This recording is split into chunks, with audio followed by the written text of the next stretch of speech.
그리고 그 다음에 조미 정상회담 이후에 제가 올해 2018년 9월 17일 날 똑같이 정치포털 서프라이즈 국제방에 올린 글입니다. 조선은 트럼프의 무엇을 보고 신뢰를 표명하는가 라는 제목인데요. 그러니까 정상회담 이후에 빠르게 진행될 줄 알았는데 또 이제 자꾸 지체가 되죠. 그래서 여러 기사들이 또 나오기 시작하면서 아마 우리 국민 여러분들도 헷갈렸을 텐데 그 시기에 썼던 글입니다. 읽어드리겠습니다. 옛날에 진정으로 상대방을 믿을 수 있는가를 확인할 때는 말보다는 행동, 행동보다는 결과를 가지고 판단해야 한다는 말이 있습니다. 웃는 얼굴로 상대방이 듣기 좋은 말과 행동은 얼마든지 자기 이익을 위해 겉으로 행할 수 있습니다. 그러나 서로의 관계가 발전하는 관계를 만들기 위해 자기 희생을 감수하는 행동으로 돌이킬 수 없는 결과들을 만들어낸다면 상대의 진심을 믿어도 된다는 것으로 이해됩니다. 이 말이. 개인과 개인, 기업과 기업, 단체와 단체 간의 관계에서도 충분히 적용 가능한 방법입니다.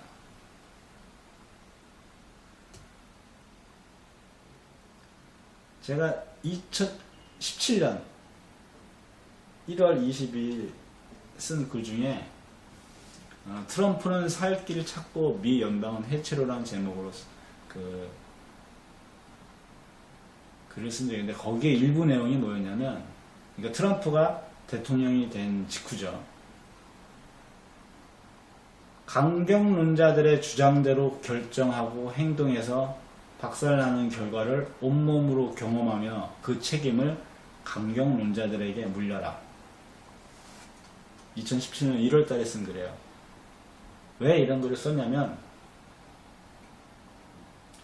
트럼프가 대통령이 됐지만 저는 트럼프가 돼야 된다고 생각했고 될 거다라고 봤는데 반대하는 사람들이 워낙 많았단 말이에요. 왜? 트럼프 자체가 미국의 미국을 움직이고 있는 유대 자본 세력들이 원하는 세계화하고는 동떨어진 얘기들을 자꾸 하는 인물이었기 때문에 미국 우선주의 그거죠. 미국 우선주의라는 얘기는 전 세계 각 관련돼서 관여하고 전쟁에 동참하고 그 나라들이 정치나 뭐 군사에 다 개입을 해서 미국이 주도해온 그런 것들이 이제 안 하고 우리 미국 먼저 챙기겠다라는 얘기였거든요. 글로 읽어드리겠습니다. 트럼프가 처음 대선 운동을 하며 주장한 내용은 미국 우선주의가 골자입니다. 이는 해외의 군사 개입을 줄이고 국내 경제 시스템을 변화시키겠다는 것이었습니다. 김정은 위원장과 함께 햄버거를 먹으며 대화할 수 있다는 주장도 이때 나왔습니다. 이는 전 세계 분쟁 지역에 무기를 수출하고 군대를 파병해서 미국이란 나라를 먹여 살린 군산 복합체의 영향력을 약화시키고, 이는 기축통화인 달러 패권을 군사력으로 유지해온 금융 자본 세력의 도전장과 같은 발언입니다. 과거 금융 자본 세력을 견제하려다 암살당한 케네디가 떠올랐지요. 미국은 유대계 자본 세력들이 행동대장으로 전락한 지 오래입니다. 미 기득권 세력들의 발언 창구인 모든 주요 언론은 힐러리의 승리를 예언하고 지지했습니다. 우리나라 언론과 전문가들도 트럼프를 또라이 취급하며 힐러리를 지지했습니다. 결과는 트럼프의 승리예요. 대통령 당선 후 트럼프의 거래 기술이라 표현되며 외교, 군사, 행정에서 극단적인 지경으로 상황을 몰고 가서 극적 타결을 보는 방식이 자주 실행됩니다. 미친 전략이라는 말도 있었고요. 2017년 1년 동안 트럼프가 북을 군사적으로 경제 제재로 압박 수위를 높일 때마다 조선은 과거에 공개하지 않았던 신형의 핵무력을 영상으로 아주 자세하게 세상에 알려주었습니다. 예를 들면 전차 포탑을 뜯어버리는 파괴력의 휴대용 대전차 화기부터 SLBM, 대륙간 탄도미사일, 화성 14, 화성 15, 그리고 수소폭탄까지 인공위성도 포함됩니다. 이는 미군으로 상징되는 제국주의 세력들에 대항하는 세계 곳곳의 자주화 세력들에게 승리에 대한 강한 믿음, 강한 자부심, 강한 연대력을 발휘하게 하였고, 자본 제국주의 적대 세력들에겐 마땅한 대응 카드가 사실상 없음을 인정하게 만들었습니다. 그러니까 북을 더 이상 어떻게 힘으로 할 방법이 없다라는 걸 인정하게 만들었다는 얘기예요.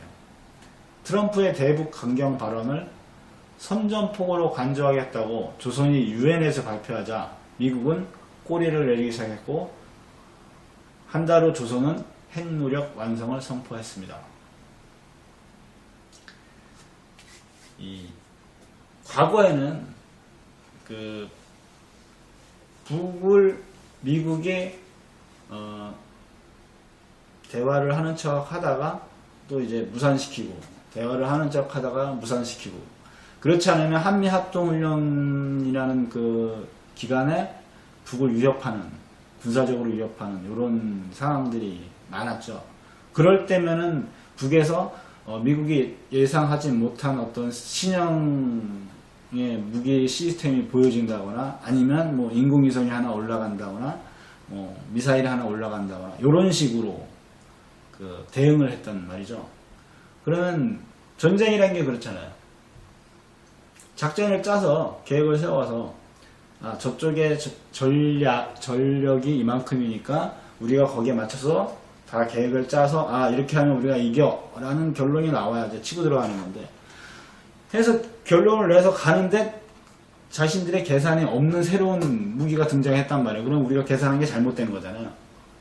그러니까 다시 뒤로 빠지는 거죠. 이런 식의 미사일 발사라든가 이런 개념이었다라면 2017년 이 시기에는 모든 자료가 영상으로 공개를 하죠. 북이 세부화적으로 다 찍어서 그것을 누구나 볼 수 있는 유튜브에 올립니다.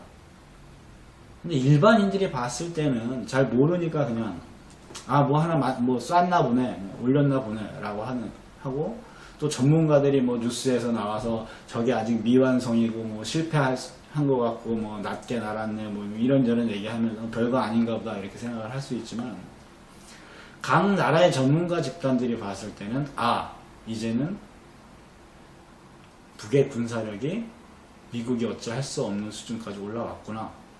그러면 미국의 선택은 결국은 대화로 가겠구나 라는 판단을 하게 만들어주는 거죠. 근데 일단 모든 무기들을 자체적으로 다 만든다는 거죠. 부품부터 해서 완성까지를 자체적으로 다 할 수 있다는 것 자체가 엄청난 힘이죠. 그리고 전문가들이 봤을 때 대단히 놀랍다라고 하는 것 중에 하나가 뭐냐면, SLBM 잠수함에서 탄도미사일을 쏘잖아요.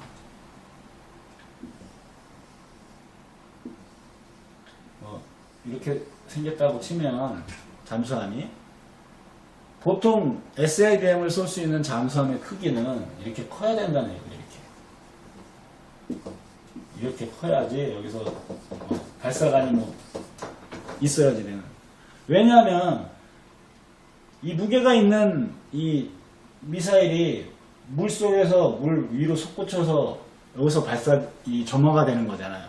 그러려면 이 잠수함 속에서 뻥한 어떤 압력을 통해서 물을 뚫고 물 밖으로 솟구쳐 올라와야 되니까 잠수함이 튼튼해야 되잖아요. 그 충격력을 받아들일 수 있는. 그러니까 커야 된단 말이죠. 근데 북은 그게 훨씬 작은, 여기다 이렇게 쏜단 말이에요. 여기서 이렇게 쏘는 거예요. 그러면 작지만 얘는 그 충격력을 흡수할 수 있을 만큼 튼튼한 기술을 갖췄다는 얘기죠. 또 오래 걸리지만, 제작이 오래 걸리지만 훨씬 더 짧은 기간에 만들 수 있다는 얘기고, 한 대 만들 비용과 시간이면 여러 대를 만든다는 얘기거든요. 그러면 미국이 전 세계에서 가장 많이 돈을 벌어들이는 게 뭐예요? 무기잖아요. 그럼 나중엔 그게 이 잠수함이 미국이나 중국이나 러시아나 유럽이 과거에 그 자기들보다 약했던 나라를 밟은 나라들이 얼마나 많아요. 그 나라들도 이제는 자주 독립을 하고 싶고 거기서 벗어나고 싶지만 힘이 없기 때문에 우리처럼 피 빨리면서 살아온 나라들이 많잖아요. 그 나라들 몇 개씩 들어가면은 이제 더 이상은 그런 짓을 못 하는 거예요. 그러니까 그 어떤 나라들도 북을 살려두고 싶지 않는 그런 상황이 왔고, 그런 상황을 이겨낸 거고, 그래서 참 대단하다고 저는 생각합니다. 자, 다시 또 이어드릴게요. 2018년 김정은 위원장의 신년사 발표 이후 미국과의 대화 분위기가 급물살을 타며 진행되었고, 트럼프는 경제전쟁을 동맹이라 칭해지던 각국과 본격적으로 시작합니다. 이제 미국이 무기 수출로 먹고 살 수 없으니 자체 내수 경제로 살아갈 수 있는 시스템을 만들어야 하기 때문입니다. 해외 분쟁 지역에서 미국의 공작과 주도하에 전쟁이 시작되고 미군 승리로 종료되고 친미 정권을 세워 자원과 노동력, 저렴한 제품을 공급받아서 살아왔는데, 아프리카 예멘의 반군이라고 하죠. 반군이 사거리 2000km 탄도미사일을 사우디 본토에 날리는 현 상황에서는 그 어디에서도 승리를 자신할 수 없는 것입니다. 그러니까 예전에 미국이라는 나라가 2차, 2차 한국전쟁, 베트남전쟁, 아프간 전쟁, 이라크, 계속 전쟁으로 살아왔는데, 보면 상대방이 항상 한참 약한 나라들하고만 전쟁을 해왔어요. 그리고 거기서 대리전이죠, 대리전. 러시아는 예를 들어 정부군을 지원하면 미국은 반군을 지원하고, 이런 식으로 해서 대리전을 계속 하면서 무기 팔아먹고, 주변에도 무기 팔아먹고, 자재 팔아먹고, 그리고 종료가 된 이후에 자원 빨아먹고. 근데 이제는 그게 안 되는, 왜? 예멘이라는 나라가 아주 작은 나라인데, 거기도 계속 친미 정권이 서 있었던 나라인데, 반군이 일어나서 친미 세력들을 몰아내고서 예멘을 점령하니까, 지금 미국이랑 유럽 쪽 애들이, 사우디를 중심으로 해서 반군하고 전쟁을 하게 만든 거란 말이에요. 뒤에서 지원을 해주면서. 근데 사우디는 어차피 예멘의 반군들의 무장 수준이 낮기 때문에 자신있게 비행기 끌고, 함대 끌고 가서 전쟁을 한 건데, 어느 날부터 예멘 반군이 대한 미사일을 쏘고, 그 다음에 전투기를 격추시키고, 그러더니 2000km 떨어져 있는 사우디 본토에 미사일을 쏜단 말이죠. 그러면 누구나 상식적으로 기본적으로 생각을 했을 때 예멘 반군이 저걸 개발은 못했을 테고 만들지도 못했을 테고 누군가 갖다 준 거다. 누구냐 그게? 미국은 이란이라고 얘기를 하는 거고, 이란일 수 있죠. 근데 이란의 군사력을 키운 건 조선이니까 결국은 사실은 출발점은 조선이라고 볼 수가 있는 거고. 여기서 잠깐 이란 얘기를 하면, 부시가 이라크를 전쟁을 해서 이라크를 친미 정권을 세워놓고 남은 게 중동에서는 이란 하나였단 말이죠. 이란만 굴복을 시키면 중동의 석유는 미국의 석유가 되는.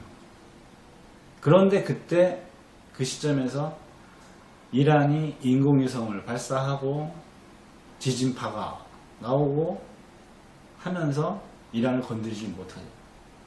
근데 이제 나중에 좀 더 자세히 얘기했지만 그렇게 해서 석유 패권을 다 쥐려고 했던 것이 실패합니다. 그 뒤부터 서서히 내리막길을 타기 시작한 게 지금의 미국입니다.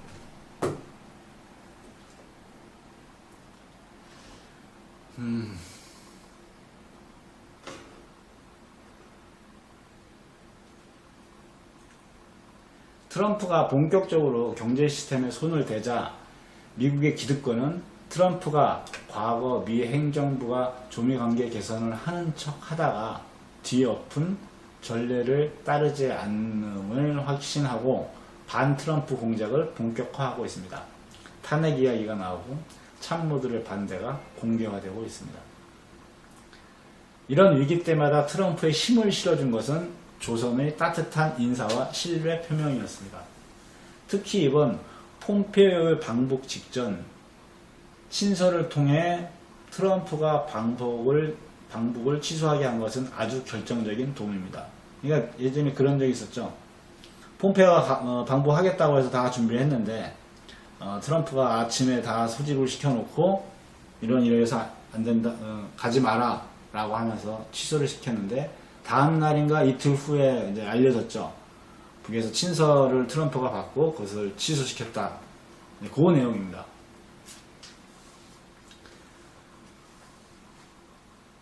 위기 때마다 트럼프의 힘을 실어준 조선은 이번 방북 직전 친서를 통해 트럼프가 방북을 취소하게 한 것은 아주 결정적 도움입니다. 공개적으로 특사단이 방북을 했는데 성과를 내지 못하고 돌아오면 그 책임을 조선에 전가하는 특사단과 이를 대서특필하며 트럼프 협상론의 파탄을 강요하는 언론의 공작이 본격화되었다면 중간선거에서 트럼프의 공화당은 패배하고 탄핵으로 갈 수 있기 때문입니다. 그러니까 그 당시에 그러니까 미국 내에서는 그 언론들이 계속 뭘 얻은 게 있냐라고 계속 얘기를 했고, 트럼프는 이제는 핵실험이나 미사일이 날아오지 않는다. 그리고 잡혀있던 우리 미국인도 돌아왔고 유해도 돌아오고 있다. 이런 얘기를 할 때였죠. 근데 계속 주류 언론이나 그 반대파 쪽에서는 실질적인 결과물도 없으면서 왜 자꾸 협상을 진행하냐라는 그 비판을 할 때였는데, 방북 특사단이 일단 들어가겠다는 식으로 이제 들어가는 거죠. 약속을 했으니까 일단 들어가겠다. 일단 들어갔다가 결과 안 좋으면 더 이상 트럼프가 할 말이 없잖아요. 입장이 아주 낙체해지는 상황이었단 말이에요. 근데 그때 그 친서로 차라리 들어가지 마라 라고 트럼프가 막아서 차라리 그 상황까지는 가지 않았다는 얘기죠.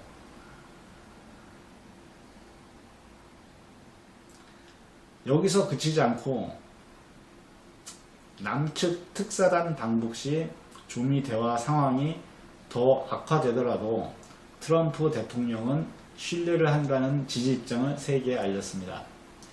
탄핵으로 미 대통령이 바뀌면 조미 협상이 중단될 수 있다는 경고이고, 이는 조선의 핵무력 비확산에 목숨이 달린 각 나라들에게 의미심장한 경고입니다. 그러니까 조선에서 그 트럼프를 신뢰한다고 했지 미국을 신뢰한다고 한 게 아니었거든요, 당시에. 그러면 만약 탄핵을 해서 바꾸자라고 미국 내에서 준비를 하고 있었는데 바꿨더니 트럼프가 아니기 때문에 협상은 없던 걸로 하고 우리는 마지막 핵 수소폭탄 태평양에다 터뜨리면서 다시 협상 시작하겠다라고 하면 아주 역같은 상황에서 민주당 애들이 협상을 끌고 가야 된다는 얘기죠. 그런 상황을 만들어준 거예요. 한반도 비핵화를 떠들며 조미 평화협정 협상 테이블에 합석하고자 하는 나라들은 많습니다. 미 일방 패권의 변화를 세상에 공식화하는 자리인데 힘 좀 있다는 나라들이 욕심내지 않을 수 없습니다.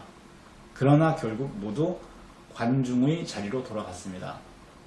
러시아 푸틴은 일찌감치 자기 역할을 중동과 유럽에 두었습니다. 중국의 시진핑은 끝까지 곁다리 들여오려다 결국 조선의 허락을 받지 못했습니다. 그래서 서열 3위가 구구절에 방북을 하였고 조선은 극진한 환대로 위로해 주었습니다.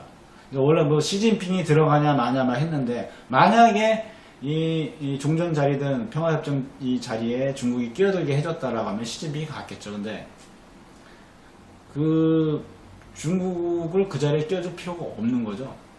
그러니까 이제 끼워주지 않은 거죠. 그래서 시진핑이 들어가지 않고 서열 3위를 보낸 걸로 저는 봅니다.